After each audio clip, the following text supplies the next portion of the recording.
Hello, my name is Roland Dunham II.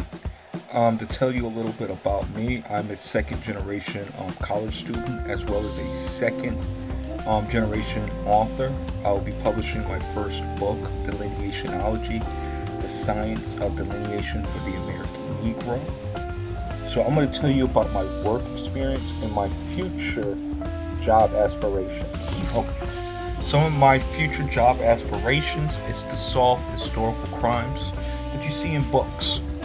For example, without Sanctuary, I see a lot of heinous crimes, racialized crimes, with the murderers still next to the victim. And this is the reasons why these things need to be punished. And I can show you a picture of what I mean, because pictures are worth 1,000 words. You see this? You see these men right next to a Negro person that's been burnt? Nobody's not really interested in investigating those crimes. Making sure that those families get restitution and get what's owed. I'm talking about 1919, the year of racial violence. Solving crimes such as that. Floodings of communities, whole communities. Bombings, lynchings, murders. They normally get lost in the pages of history books. 100 years of lynching. This is talking about a lot of the lynchings recorded and extended into the 1960s. These people are still alive to this day, and they have not gotten any jail time or anything of that nature. They even sexually assault, kill, murder our people, and these claims have not been solved. They have not been properly investigated or gotten the just due. And even down to police brutality, this is a historical thing. We charge genocide, are the various different things in which I'm talking about here. And the reason why people such as myself is interested in investigating historical crimes that happened to the American Negro with the intentions of giving redress to my community. So what I would talk about, what I hope to learn. What I hope to learn is to expand upon what Professor Olson has talked about the anti-corruption handbook, talking about the different fraud schemes that has been used against the American public due to the fact of globalization.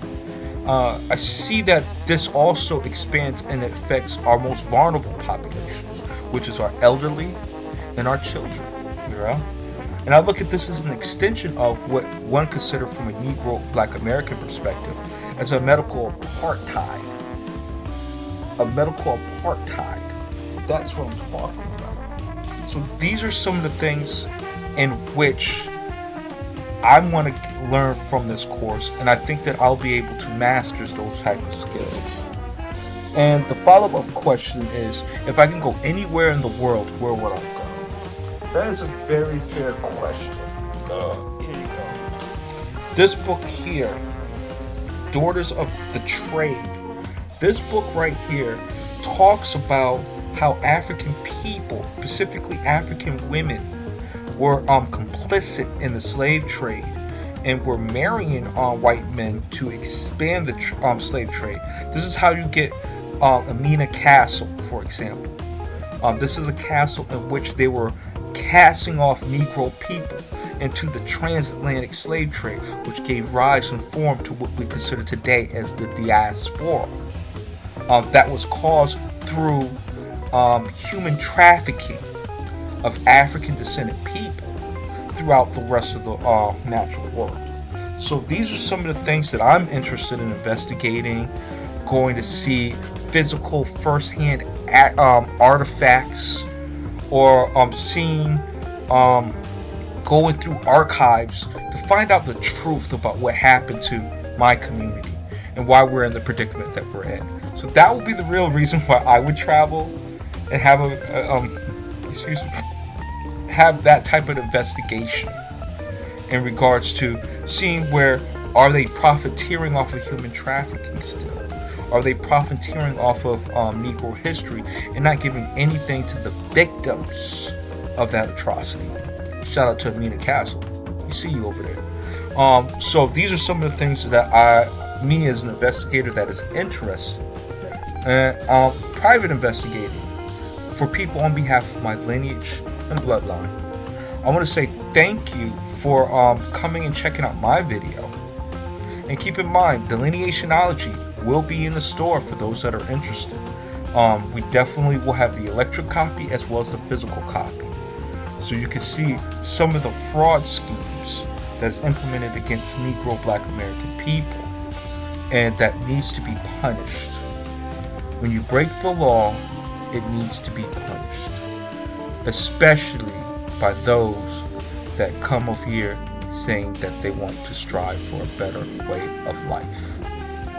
If you're striving for a better way of life, you will not be doing criminality or engaging in criminality in forms of terrorism against my community.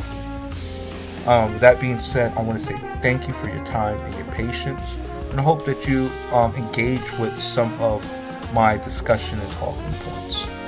Have a great day. This woman was one of the most cruelest slave traders in West Africa. She was also amongst the wealthiest and the most powerful. This is Madame Tinubu. She was a slave trader, enslaving and selling her fellow Africans into the transatlantic slave trade. And she was also a slave owner, reported to have owned up to 360 slaves. Now, what a lot of people tend to forget is how profitable the slave trade was. You have people like King Tegbesu of Ouida, and he was a king of the Kingdom of Dahomey in present-day Benin. And he was making up to £250,000 a year of the transatlantic slave trade. And Madame Tinubu herself was also making a lot of money. So much so that when Akitoye, the ruler of Lagos, signed a treaty with the British to abolish slavery, Madame Tinubu continued to trade slaves illegally. In fact, in one occasion when she was in Abeokuta, which is a town in Nigeria, she was questioned about selling a young boy into slavery. When queried about it, she responded and said, "I have a large household to feed and I need money to..."